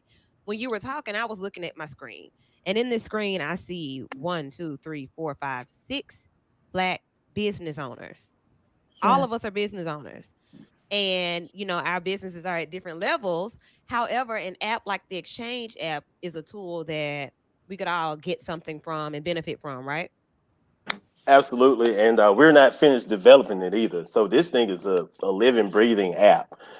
So what you see right now is literally the tip of the iceberg. We do plan to put in a social wall for people to. So when we say exchange, we're just not talking about like come on the app, find you somebody to support, and exchange your money for their service. We're talking about the exchangement of ideas, of culture, of everything. So we're going to build a social wall where entrepreneurs can go on and talk about, well, hey, who's doing your taxes, or when you set up your LLC, what roadblocks did you hit? And we'll have a space for people who want to become entrepreneurs to ask questions and get involved. So That's yeah, we want this to be more than just like a little digital space. We're really trying to make this a digital Wakanda and grow from there. love Wow. it. This is There was I awesome. asked a couple of weeks ago just about, when people are starting businesses and needing information, who helped them? Where do they find, where do they get the support? Who gave them information that wasn't hit my inbox? It's gonna be 19.99. I'm doing a workshop. Like, Right. I, I think that successful business owners educate themselves. Like earlier, Eddie said, "Yeah, I'm just doing some research and sprucing up on things." Said the same thing. I'm making sure that I'm doing things that perfect my craft. When you think about tools and why we withhold the knowledge and withhold our struggles when we were establishing our own, like what is that about, and how were you all able to decide that we're not going to charge a 99-cent subscription fee, we're just going to do a free app? How was that decision made? Well, our number one mission is really to grow other Black and minority entrepreneurs, right? So you have to lower the barriers of entry for people to get involved. So if you downloaded this, you had to pay $5. $5 not a lot of money, but for some people, they need that $5 to put in their gas tank to get to work. So for Yeah. us, it was more so let's create something that's really, really good, and then let's see sponsorships. Let's give the the business owns an opportunity to market through the app. So we have ways to monetize the app, but it will not be on the back of our community. It won't be on the backs of the normal people who just come to try to learn, right? If I'm saying, yeah, we got this great app and you can search for Black businesses, but then I hit you over the head to watch a video about how to set up an LLC, we're hypocrites. Yeah. So I appreciate that. And then like just identifying businesses, like being able to say, okay, so I was able to open my app and I pulled the map up and I was right in front of a Black business and I Yeah. went in and spent $250. Right. Wow. Thanks, Exchange app. was that a commercial? Somebody record that. Right. Could have So, Hey, been. it could be. I pulled up the Exchange app and I opened it up and I was right in front of a Black business. Boy, was I excited, right? So, like, it gives us an opportunity to find out things that are right in our own neighborhood at our fingertips. That's awesome because I'm looking for different things all the time. And I think a lot of us are now in the age of ordering things. We've been seeing Amazon booming, Prime is booming, all these delivery services. But I'm quite sure there's somebody out there that looks like us that needs that same exposure, and you all are doing it. So I appreciate that. Anything virtually in the studio? so I do have a question, Lindsay, because it makes me think. I have a friend that is starting her counseling practice, and she reached out to me, and it's been a couple years since I did all my initial paperwork, so I was really trying to like go back through my brain and remember everything and all the processes and stuff. And so I know you said with the app that you all you're continuing to work on it. So at this point though, are there resources there for someone that's trying to get their paperwork and stuff completed, or is that still to come? I mean, I still want to send her your way anyway, but I was just thinking this is perfect timing because, I mean, as I remember things, I absolutely will share them, but I'm like, I don't remember it, Right. like I did 4 years ago. Yeah, so right now we have 2 empowerment videos. And the first one is exactly what you're talking about, how to set up your LLC. Okay. We want the app to be beyond Alabama, but right now we're focusing on Alabama and soon the nation. So you can go in right now, get like a very high level overview of how to get your LLC set up. It's enough to get you started and get that first initial paperwork going. And then there's a second video that talks about how to get that EIN number. And for anyone who doesn't know, that's your employee identification number. It's essentially the SSN for your business. Right. And those are really the first 2 steps. So Okay. And let Perfect. me add, those are easy steps. Like a lot of times we think this stuff is so hard, but it's not. it's so easy. You Yeah. got to, have a little Yeah. change ready. Just, I know when I did my LLC, it wasn't even my LLC the first time. I think it was for another business, a family business. And when I looked up how easy it was, man. like I remember one of my family members being like, "Wait, that's all we need?" But shoot, let me give you the money right now. Let me, it's really a matter of filling out. And now, depending on your business, it may need to get more nuanced. But for Right. most people, what they're trying to do, what they're going to be a single member LLC, Right. no need to have any kind of partnership agreements or any documents. You just need that form from the Secretary of State office. Fill it out, go down to the county courthouse, pay your application fee and all that, and then and that was the thing that got me is as soon as you turn in that paperwork and You're they a stamp it, business. you're a business. It's And I was like, official. wait, that's like I don't need anything else. I was like, That's no, it, that's Mr. it. Norman. Have a great day. Exactly. Yeah. Right. And the guy gave me a card and was like, hey, you need some help setting up this and the third. Here's my information. You can follow up with. So I like that. I like that you said somebody was waiting on you. So like in this app, Lindsay, if people get in and say for instance, they tell us like kind of walk us through it before I add it. Like when I get in the app, am I able to look for businesses? You said I'm able to put mine in there. Can I buy things? Are we exchanging? Like tell us about the app itself. Sure. So when you download the app, there's right now 2 main sessions. The first primary session obviously is the search feature. So you go on, you can search by category. I think we have 23 or 24 different categories of business. That list is obviously going to grow. We have about 700 or so businesses loaded in the app today. And we have 1,500 in our database. That other 800 going through the vetting process. So you can go in real simply. Boom, I'm hungry. Restaurant. Yo mama's right here. Bam, I'm gonna go get some to eat from Yo mama's. That simple. Now we don't have it. You don't have it where you can order or actually buy anything on the app, but we do link to the websites, the Instagram, so you can obviously go right to that business's social media or website and do whatever you need to do. And then the other part, if you're looking to get educated, or like I say, if you're looking to get empowered, you can go to that video library and watch to your heart's content any information.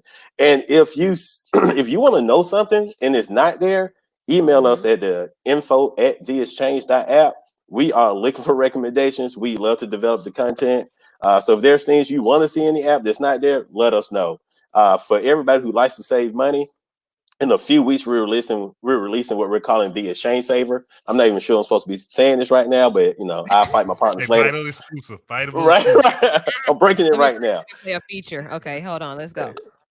So it's going to be called the Exchange Saver. So businesses can come on, pay a $99 fee per month, and list whatever promotion they want in the app. So if you want to give a free counseling session or half off the first counseling session, if you want to give 10% off at your tailor shop, whatever it is, you can list that on in that section of the app. And the cool part about it is going to be completely searchable.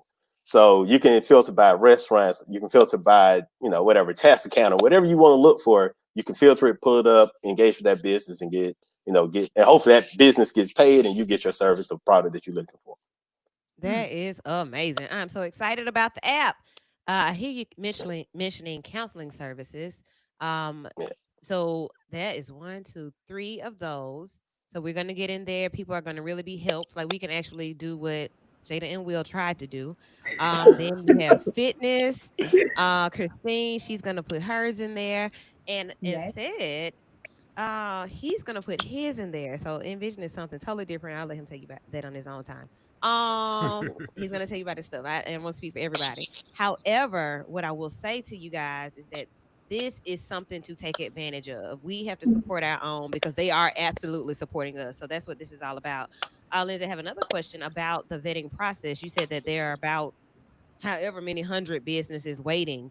Is there any criteria for the businesses to be considered a business to actually make it to the app? So we're doing it in two phases. Right now, essentially everybody is essentially going to get a free pass, right? You can get in. Okay. Uh, One part of our mission, though, is in about 60 days, we're going to go back through all the companies and run you through the Secretary of State's website, their database, to make sure that you're registered with the state. If you're not registered with the state, we're not going to kick you out. We're going to send you the tools you need to get registered, right? So, like, basically, it's exactly what said just said. Like, go here, do this, fill this paperwork out, and become legitimate. And the reason we're doing that is not to like be bully or to be elitist, but right now there's a lot of good black businesses who are missing out on PPP money, who are missing out on the SBA Yeah. money because they're not established, they're not set up with the state. So we want Yeah. our folks to be verified, authentic, vital, so that when things happen, we can Hey, get our PP money. Hmm. Let me get that money. Right. Yes. So if that's what you got to do to get the money, do that. But not only that, but to keep your name out, to keep your business present, Right. get on the exchange app Right. www.theexchange.app. That's right. That's right. That's right. Any other questions? You all have anything you want to ask or add about the Exchange app while we have one of the founding partners on our show tonight? Well, I'm I just excited want to to put my business on there. yeah, and I just want to commend you, Lindsay, for you and your team for developing this. Because, like Lady Wu absolutely. said when we first started, a lot of people have always said, like, "Oh man, I need to get a book together, and I'm gonna get this together, and I'm gonna create a website." And y'all just took the initiative and was like, "No, we're gonna start off with this, and not just start off. We gonna start off with an app." Yeah. To be able to do this. So shout out Mhm. to Ivor Williams for even making us aware of this. We were talking about a show on a show a couple of weeks ago talking about something completely different, and he made us aware of this app, and we was like, man, this is this is perfect. So this But is the beauty of it is when it launched. It was yes, it's brand on. new, so Yeah, that was another exactly, exclusive. exactly. Yeah, that wasn't exclusive for us. So anything we can do to support, and we're gonna get Vital listed on there too, because Yeah. Vital is a business. So we Ow. definitely want to get Vital listed on there. So anything we can continue to do to support you and put this map on the app, excuse me, app on the map. Hey, I You know, like that. Put that on a shirt. we happy to do so, man. So All right. more Appreciate power it. to you. From all the way from Fairfield and all the way on the Shield '06. Oh, Six, in baby. there. In there. Okay Yeah. then. Yeah. So the power of connection. It means everything. And apps like the Exchange app keep us connected. Connected to people that we knew way back when that we've come in contact with again, people that are doing great things around the world. They represent right here in our own back and front yard. So Birmingham, the Fairfield, and all around surrounding areas. If you're doing anything like this, or if you want to be recognized for doing what you do and calling it a business, hit up theexchange.app, www.theexchange.app. And I want to go back and just show you guys the Tumblr from earlier so that you can hit her up. This is somebody who said that she does this on the side. It's a hobby. And because it's so dope, it has taken off in a major way. And once you see it, you will see why. So this Tumblr here shows a lot of Birmingham Oh wow. history, Birmingham heritage, Birmingham culture. And she said she started out, it is Oh, that. Woo! So yeah, like people that you know, former mayors, those who've died to gun violence, the current mayor, and just several people. And she's doing these cups, and they are not really expensive compared to what she told us the process is. Like the process, 7 hours to dry. So if you get one, um, if you want one, you need to be serious about when you order. So yeah, that's another thing about Pay the business. deposit. Yeah, Lisa's Creations. Speaking of mayors, before we go, where's Mayor Whiffen? Where in the world is Mayor Whiffen? I hadn't Who's seen him in a that? minute. That's the mayor of the city of Birmingham. Don't know where he's been. And you don't want to speculate, but they said that, the mayor of Atlanta was down with COVID. Yeah. And then she came back and said it. She made the announcement and then she shut the city down again. Randa, I'll text you later, but the listeners wanted to know where you are. And we're just checking on you publicly. It's about time we see you in the studio. Hope you're okay. Long overdue for the studio. Hope all Now is I well. don't know what's going on as far as like press conference and all that, but Yeah. long overdue for the So studio. I think people are waiting on a word from the mayor as to what direction Birmingham may go in, or like are we as bad off as Atlanta? And I think that's kind of what that speaks to where in the world is Whiffen. Yeah, I think Jefferson County is going to make the move because the Jefferson County health doctor he don't play. He be ready to like, hey, Dr. I was trying to Wilson. sit on it, but I'm gonna have to make this mandatory. So I think that they'll be in contact, but I can see the county as a whole shutting down before the city gets shut Well, it could happen. I encourage you guys to continue to do everything that we talked about in the first hour: washing your hands, wearing your mask when you go out in public, being mindful of how close you are to people, how close people are to you. If you don't have to move, don't move. But I do want to speak to that point before we go, about vacations and like being out and about. This is a season where you get out, you enjoy life, you enjoy the sun, you go to the beach, you go to water parks and things like that. Do you all feel that we should not be enjoying those things right now? Man, this is something I personally gone back and forth about because like I should have been quite a few places Yeah. by now. And I right. do want to travel. I do want to go somewhere. I do want to get out there, state of Alabama. I wouldn't mind going to the beach, but like I'm a little bit nervous. I'm a little bit because it's like if I go to these places, what realistically can I do? Can I move around like I would normally move You around? can go to the beach. I Yeah, I could go to the beach. I mean, but now when I go to the beach, I need to make sure I have a couple of cans of Lysol to spray down the beds and the door handles and wipe down. Like I have to clean the room It's a myself. process. I need to clean the room myself for my own peace of mind, type of deal. So like, and even wanting to go to new places and ticket prices being so low, like I don't feel comfortable going to new places because not comfortable, but if I go to Vegas, I want to experience Vegas. Yeah, I don't I want to agree. experience watered down scale version of Vegas where I can go to some restaurants and I can go look out from the view from my room. I want to be able to go to some of the notable places in a Vegas, in a Miami, in a Lord, New York. If I even ventured up there, I wouldn't. I mean, so that's the thing that I'm kind of back and forth between going somewhere and can I really experience it. But I think I'm due for a trip to the beach and just take my Lysol and my wipes. I mean, that's really out to it. Anybody else have any last words on that? Are you getting out? Are you scared? Are you just gonna stay put? I'm staying put. Likewise. Yeah, being I'm safe. Black I'm people I'm a, hype. I'm a tweener. I'm not doing as much as I was when I thought the curve had flattened.